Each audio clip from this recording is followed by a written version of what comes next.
Hello hi નમસ્તે કેમ છો? તો વેલેન્ટાઇન વીક સ્ટાર્ટ થઈ ગયું છે અને વેલેન્ટાઇન વીક્સની પહેલી ગિફ્ટ આવી ગઈ છે. શું ખબર? ગોલુ સારા થઈ ગયો. એ તો આગળ મેં કીધું કે ગોલુભાઈ અમારા સારા થઈ ગયા છે, મસ્ત હટ્ટા કટ્ટા થઈ ગયા છે. મારી ગિફ્ટ આવી ગઈ છે, જો બતાવો. માય ફર્સ્ટ ગિફ્ટ માઇકના બાર્બી બનીના એમના માટે લો. ગોલુ ફાઇનલી ઠીક થઈ ગયો છે ને ઘૂઘરા જેવો થઈ ગયો છે, ગુગલા જેવો. માં ચોકલો ગુગુ જેવો થઈ ગયો, ગોગલા જેવો. તો મસ્ત એને બી ભગવાનને અને માતાજીની દયા. હા એ બી કહે છે કે હા મમ્મા જાય છે, બબા જાય છે બબા. તો ફાઇનલી મોર્નિંગ થઈ ચૂકી છે અને ફાઇનલી મારામાં બહુ જ આવે છે. તો બસ એ જ શેર કરવાનું હતું કે બહુ બધા વસ્તુ સાથે ચાલતી હતી. જાન્યુઆરીમાં મારી બર્થડે પહેલાં હું સુરત ગયેલી, ત્યાંથી મળીને અત્યાર સુધીના બધા જ શોર્ટ એડિટ કરવાના બાકી છે. કે શોર્ટ્સમાં શું થાય છે, એક તો શૂટ કરવાવાળું કોઈ નથી મળતું, ધેન શૂટ બી થઈ જાય તો પછી એને એડિટ કરવાનું, એમાં વોઇસ ઓવર કરવાનું બહુ જ ટાઈમ લાગી જતો હોય છે. બધી જ ટાઈમ કન્ઝ્યુમિંગ પ્રોસેસ છે. તો બસ જેટલી બને એટલી જલ્દી આપવાની ટ્રાય કરું છું. બધા જ હવે ધીરે બધા ડેટા ક્લિયર કરું છું. હાય શ્વાસ લેવાનો બી ટાઈમ નથી મળતો.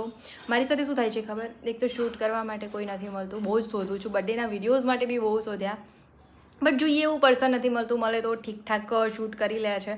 અને મયંક ઓલવેઝ કંઈ ફ્રી નથી હોતો. તો તમારા ધ્યાનમાં કોઈ હોય જે મસ્ત વિડીયોગ્રાફી કરતું હોય તો શ્યોરલી મને કોન્ટેક કરજો. અને બીજી વસ્તુ એ શેર કરવાની હતી કે આમાં એવું થાય છે કે એડિટિંગમાં બી બહુ ટાઈમ જતો રહે છે.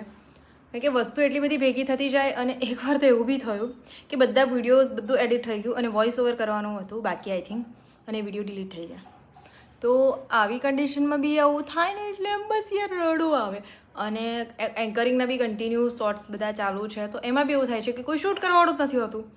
અને મળી જાય તો ખબર નહીં શું શૂટ કરી નાખે કે વોટ એવર કંઈ પણ એવું થાય છે.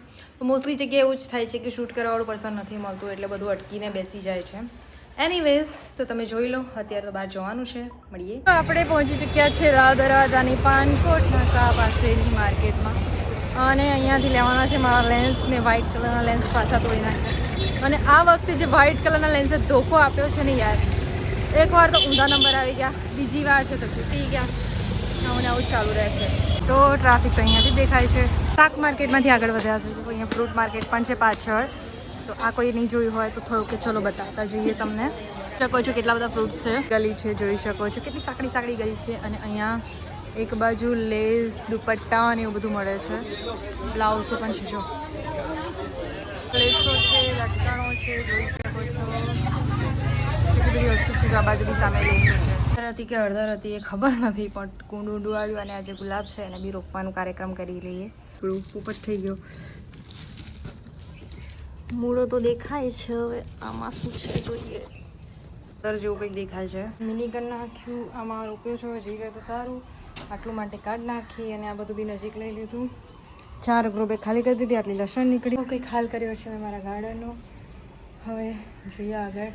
આ મંટોળું થોડુંક સુકાવા દઈએ અને પછી પાછું ભરી લઈશું અને ચોમાસા બાદ કરશું. કારણ કે ઉનાળામાં તો કોઈ ઠેકાણા રહેતા નથી. ગરમી બહુ જ હોય છે એટલે કોઈ વસ્તુ થાય નહીં, સુકાઈ જાય. એના કરતાં બેટર છે કે સમેટી લેવું સારું. તો બસ આટલું છે. હવે આને સુકાવા દઈશું. કોઈએ વટાણા ફોલવા હોય તો બાર્બીને બોલાવજો. બાર્બી વટાણા ફોલવાના છે હો ને, જશે ને બાર્બી? આમ જો તો જો કેવા વટાણા ફોલી. બધું કામ પત્યું અને હવે બહાર જવાનું છે. રામરાજનગરમાં કંઈક કપડાં જોઈએ, કંઈક સેટિંગ થાય હોય તો, કારણ કે બધા પહેરી લીધા છે.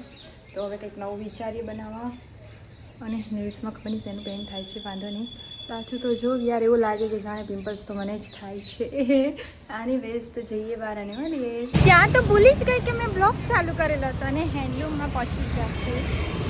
હા ગાડી ના હોય એટલે કેટલું ચાલીને જવું પડે. અહીંયા તો કંઈ અહીંયા બી કંઈ શૂટ નહીં થશે.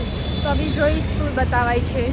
બોક્સ લેવાનું હતું બટ આ લીધવાનું ફ્રેશ પીસ સુધી છે. હવે ત્યારબાદ પ્રીમિયરમાં ગયા જે તમે વિડીયો જોયો છે. અને જો આ વેલેન્ટાઇન ડેઝનો વીક છે તે દિવસે વિચાર્યું કે મસ્ત ખાશું પીશું, પણ બધી વસ્તુ પાણી ફરી ગયું નહીં. એન્કરિંગની ઇવેન્ટ આવી ગઈ. ફાઇનલી વેન્યુ પર આવી ગયા છે. વેન્યુ, ડેકોરેશન, ફૂડ બધું જ સારું હતું. પણ મારે પંજાબી ફૂડ નહોતું ખાવું. અહીંયા પંજાબી હતું મેન્યુમાં. અને બીજા દિવસે મારો ફાસ્ટ હતો એટલે ખાવું પડે એવું જ હતું. પણ જલ્દી એટલી બધી હતી કે બીજું કંઈ પણ શૂટ ના થયું અને ફટાફટ નીકળવું પડ્યું. તો બસ અહીંયા સુધીનો જ હતો વિડીયો કેવો લાગ્યો જલ્દી કહેજો. મળીએ બીજા વિડીયોમાં. ત્યાં સુધી બાય.